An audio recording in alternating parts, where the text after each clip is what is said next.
istilah penolong. Nah, my dear brothers and sisters, as Jesus had helped them, so the Holy Spirit was asked to be put by the Father to help the believers to be believers, to help us as believers to be believers. Seperti Yesus menolong para muridnya, ya nolong, maka Roh Kudus juga diminta oleh Yesus kepada Bapa untuk dicurahkan kepada kita untuk menolong orang-orang percaya untuk menjadi percaya. When I say to help the believers to believe or to help the believers to be believers, it means to be a believer is not by our own word. Dengan berkata bahwa meminta orang percaya, menolong orang percaya menjadi orang percaya, itu berarti menjadi percaya bukanlah karena pekerjaan kita sendiri, tetapi karya Roh Allah. And then I will read again John chapter 14, verse 26. In verse 26, next please.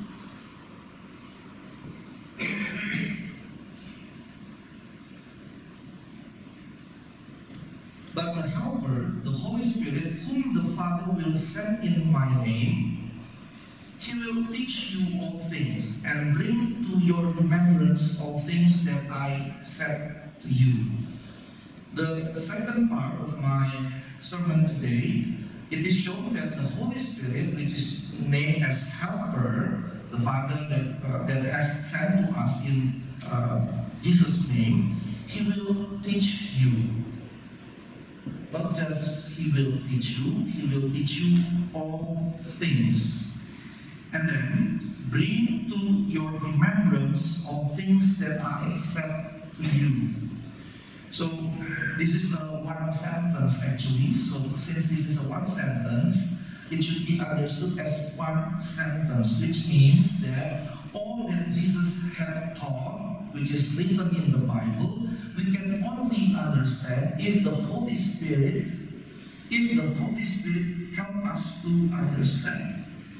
Di sini dikatakan dalam bahasa Indonesia, Yohanes 14 ayat 26, penghibur yaitu Roh Kudus yang diutus oleh Bapa dalam namaku, Dia akan mengajarkan segala sesuatu kepadamu, mengingatkan kamu akan segala katakan kepadamu. Dan karena satu kesatuan, satu kalimat, maka mengajarkan segala sesuatu dan mengingatkan apa yang Yesus telah katakan sebagai kesatuan. Sehingga kita tidak bisa memahami yang Yesus ajarkan kalau bukan kata Roh Kudus yang menyatakannya kepada kita, membuat kita mengerti. So the Holy Spirit will not teach different with what Jesus had taught. So this shows the unity and the harmony between Jesus Christ and the Holy Spirit. So it shows also the importance of studying, learning, reading the Bible, the Holy Scripture, because only from the Holy Scripture, the Holy Bible, we know what Jesus Christ had taught us. Roh Kudus tidak mengajarkan sesuatu yang berbeda dari apa yang Yesus ajarkan. Jadi kita tidak bisa berkata bahwa Roh Kudus menginspirasi saya, mengajar saya, tapi berbeda dengan apa yang Alkitab katakan, bahkan bertentangan dengan apa yang Alkitab katakan. Tidak bisa seperti itu. Maka ketika kita berkata Roh Kudus menginspirasi saya, maka inspirasi Roh Kudus harus sejalan dengan Alkitab. So regarding this harmony between the Holy Spirit and Jesus Christ, we cannot say that the Holy Spirit inspires us, and then what the Holy Spirit inspires is against the Bible. Is in conflict with the Bible. We cannot say something like that because it is actually according to the Bible against the Bible. So it is important to read, to understand, to learn the Holy Scripture, because we can only understand about Jesus Christ through the Bible, through the Holy Scripture. So next, if we look up again in John 15 verses 26 and 27.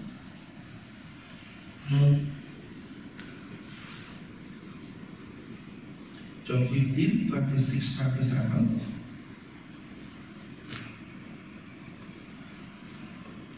But when the Helper comes, whom I shall send to you from the Father, the Spirit of truth who proceeds from the Father, he will testify of me. And you also will bear witness because you have been with me from the beginning. So my dear brothers and sisters, if you look up at this verses, John 15 verses 26 and 27, it is mentioned that the Holy Spirit will testify about Jesus Christ. So the proclamation of the church should be only about Jesus Christ. Even if you read the biblical text here, then you will see that the Holy Spirit will never testify about himself. The Holy Spirit will not testify about himself. He will only testify about Jesus Christ. Not to mention about ourselves. Tertulis di sini, Roh Kudus akan bersaksi tentang Yesus Kristus, tentang Yesus Kristus dan hanya tentang Yesus Kristus. Dan tidak dikatakan di situ bahwa Roh Kudus akan bersaksi tentang dirinya sendiri, tentang Roh Kudus, tidak. Apalagi tentang kita. So we have to be careful when we testify about our life. The testimony of our life must be judged by the Bible. Kita harus hati-hati ketika kita bersaksi tentang kehidupan kita, kesaksian kehidupan kita harus dihakimi oleh firman Allah. Harus dihakimi oleh firman Allah. So it's not all about me, it's not all about me, it's not all about me. It's all about Him. It's all about Him. It's all about Him. We should underline this one. The modern world put the stress on ourselves. The modern world put the stress on ourselves. It's about me, it's about me, it's about me. But when we thought from the biblical point of view, it's not about me at all. It's not about me at all. It's not about me at all. But it's all about Him, it's all about Him, and it's all about Him. Dunia modern selalu mendorong kita untuk memahami bahwa semuanya berpusat pada diri saya, diri kita. Ini mengenai saya, ini mengenai saya, ini mengenai saya. Tetapi dalam perspektif Alkitab di Bapak yang terkasih, ini bukan tentang saya, ini bukan tentang saya. Sama sekali bukan tentang saya. Ini tentang dia, dan tentang dia. Next, if we move on to John 16 verses 7 and 8.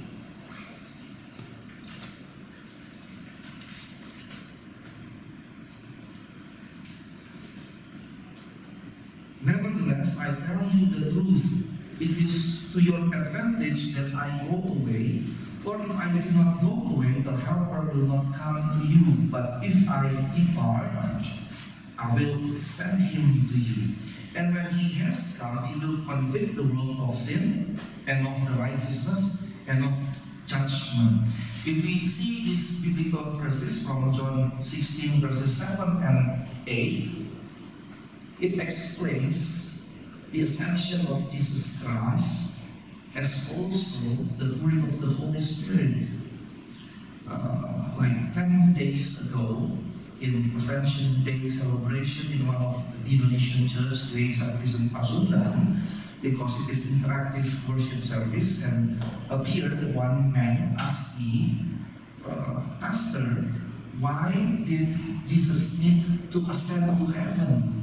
After his resurrection, why just not he stays on earth? And I remember I quoted this verse.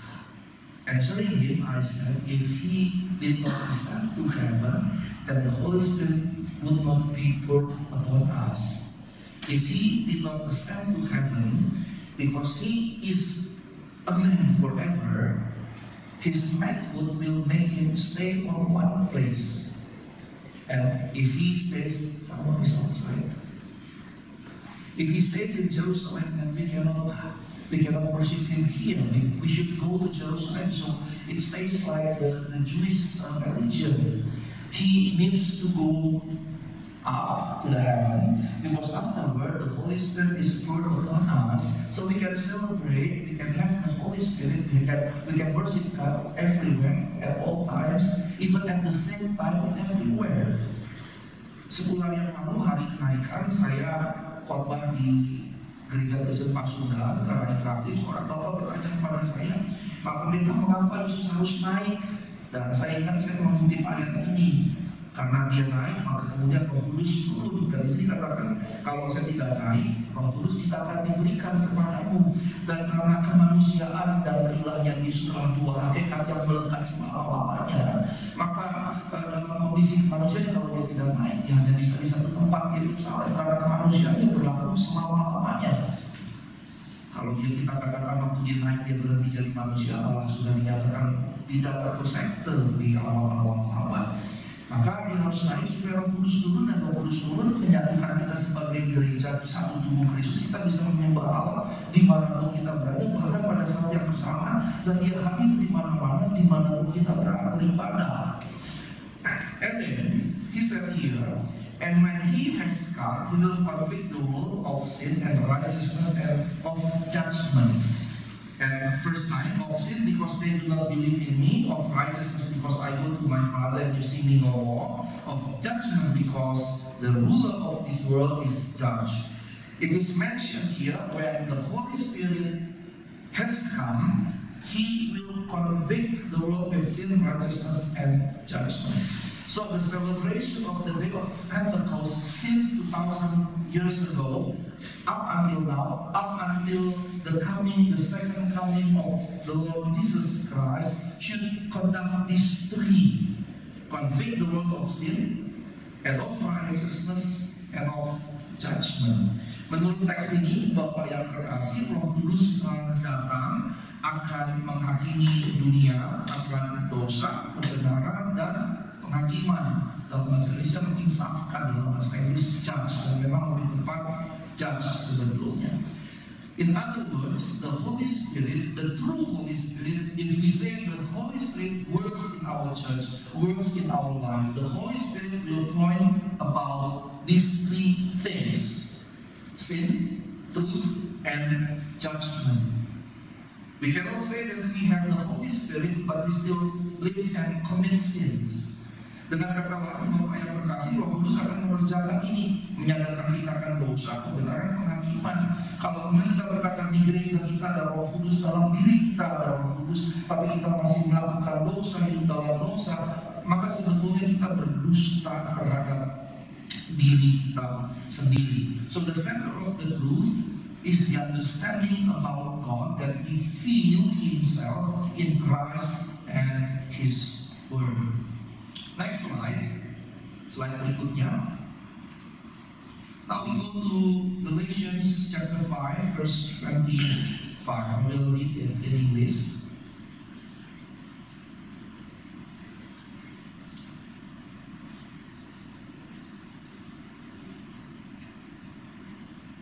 Galatians chapter 5 verse 25. If we live in the Spirit, let us also walk in the Spirit. This is a very simple verse. If we live in the Spirit, if we proclaim we have the Spirit in us, and surely said we have the Holy Spirit within us. But if we say we have the Spirit in us, we have to walk in the Spirit.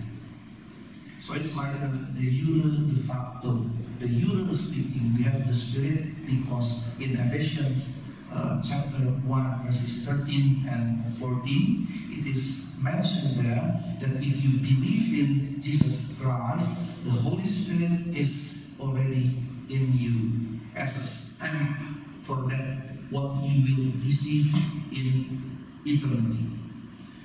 Bapak yang terkasih dalam Tuhan Yesus Kristus, jika kita hidup dalam roh, maka kita harus berjalan dalam roh. Kita memang memiliki roh, karena Efesus 1, 13, 14 berkata kalau kita percaya kepada Kristus, roh ini diberikan kepada kita sebagai meterai atas kepenuhan yang akan kita terima nanti dalam kekekalan. Tetapi ini bicara tentang de jure dan de facto. De jurenya ketika kita percaya kita punya roh, tapi de factonya kalau kita menyatakan kita punya roh, kita memiliki roh, maka kita harus hidup dipimpin oleh roh. And the indicator of a person lived by the Spirit is by producing the fruit of the Spirit. Orang yang menyatakan dirinya hidup oleh roh, maka dari dalam dirinya harus terproduksi, terhasilkan buah roh. Of course, this is not a simple and easy thing to do. This is very difficult. Why? Because we have to fight our own flesh. Ini gak gampang karena kita harus melawan kedagingan kita. And we were born in our fleshness. Kita dilahirkan dalam kedagingan kita. And it is very difficult. Why? By saying that we were born in flesh and our fleshness is actually against us. And it is difficult. Why? Fighting our fleshness is the same like fighting ourselves. Ini jadi perkara yang sebetulnya mengatakannya mudah, tapi menghidupinya susah. Mengapa? Karena hidup menghasilkan buah roh berarti harus melawan kedagingan, daging. Sementara kita dilahirkan dalam daging. Nah, ketika kita dilahirkan dalam daging, sebetulnya kedagingan itu kita. Sedang melawan daging sama saja dengan melawan diri sendiri. Tentu perkara yang paling sulit ketika kita melawan diri kita sendiri. Melawan orang lain mudah, melawan setan gampang. Tinggal penting dalam nama Yesus pergi, maka pergi. Fighting others are easy, is easy. Fighting the devil, evil spirits, it is also easy. But fighting ourselves, that's the most difficult part. So that's why we need the help of the Holy Spirit. Last slide, please. Slide yang berikutnya. So lessons to learn that I would like to share with you. There are four lessons to learn. I will just deliver in short. The first one, we have to have a strong fellowship with the Word of God. We have to have a strong fellowship with the Word of God. And when I say strong fellowship, it means routine. Something that you do frequently, often, or even continuously, day by day.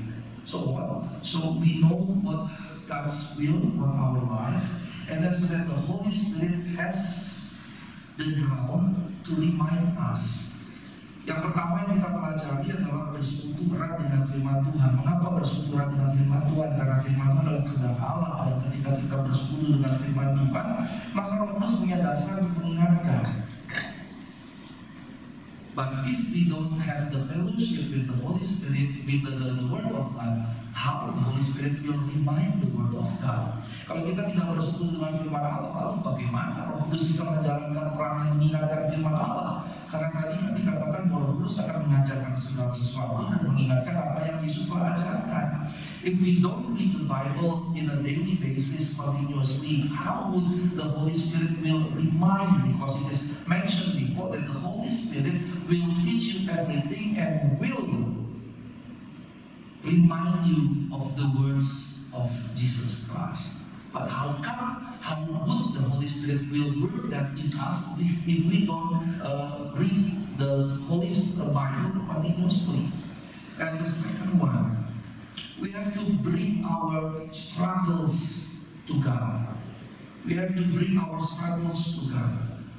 Kita punya pergumulan banyak dan kita harus bawa pergumulan tersebut kepada Allah. Kepada Allah. What for? So that He will show how to deal with our struggles. Supaya Dia bisa menunjukkan based on His words how to struggle, how to find the answers, and so on. Mengapa kita bawa kepada Allah? Supaya kemudian kita tahu bagaimana menghadapi pergumulan itu sesuai dengan firman Allah. Kemudian jawabannya, solusinya, dan seterusnya. And the third one, we have to share our struggles also and to have a discuss with others, especially those who are mature, those who are spiritually mature. Yang ketiga, kita harus banyak berdiskusi dengan orang-orang terutama terkait dengan apa yang kita tunggu dan seterusnya, terutama dengan mereka yang dewasa rohani. Why we need to discuss with spiritually mature person? Because if we discuss our struggles, our fights with those who are not mature spiritually, then they will show the wrong path to our life. Kalau kita mendiskusikan kepada orang yang keliru, yang tidak dewasa rohani, dia akan membawa kita kepada jalan yang keliru. Jalan yang keliru. And the last one, we have to ask God's help in reading every condition and situation. In every condition and situation, we have to ask God's help through the help of the Holy Spirit to guide us, to help us to read, to understand every situation and condition in our life. And the concluding word that I want to say is that the major point of the anointing of the Holy Spirit is repentance. Bagian yang ketiga, yang keempat yang saya mau bagikan, meminta pertolongan Allah dalam membaca setiap situasi, memahami setiap keadaan situasi yang kita alami, supaya apa? Supaya kemudian kita mengerti betul bagaimana menghadapi itu berdasarkan pertolongan Allah melalui pertolongan Roh Kudus. Dan menutup percakapan firman Tuhan pada hari ini yang saya mau sampaikan, pusat dari pengurapan Roh Kudus adalah pertobatan. So the proclamation and the message of the church should be on mostly repentance. We have to repent from any bad things in our life. We have to repent from any negative habit, from anything that is considered negative according to the Bible. We have to depend on these matters. Pesan penutupnya adalah pencurahan Roh Kudus harus dipahami bahwa berita yang disampaikan oleh kita semua dan harus kita hidupi, disampaikan dan dihidupi oleh gereja adalah pertobatan. Kita harus bertobat dari segala hal yang buruk, yang negatif, yang tidak sesuai dengan firman Tuhan yang masih ada dalam kehidupan kita. So we have to put ourselves in the light of the words of God by the help of the Holy Spirit, so we can know, by the help of the Holy Spirit, we can know which parts in our lives that still need to be repented. Dengan pertolongan Allah, diterangi oleh firman Allah dengan bantuan Roh Kudus, kita jadi mengerti bagian-bagian mana dalam kehidupan kita yang masih mesti ditobatkan atau diubahkan. And that's why we need the Holy Spirit in us to help us, to guide us, to be His likeness. Itu sebabnya kita membutuhkan Roh Kudus menolong, membantu kita untuk menjadi serupa dengan Dia. Amin. Let us stand up. Mari kita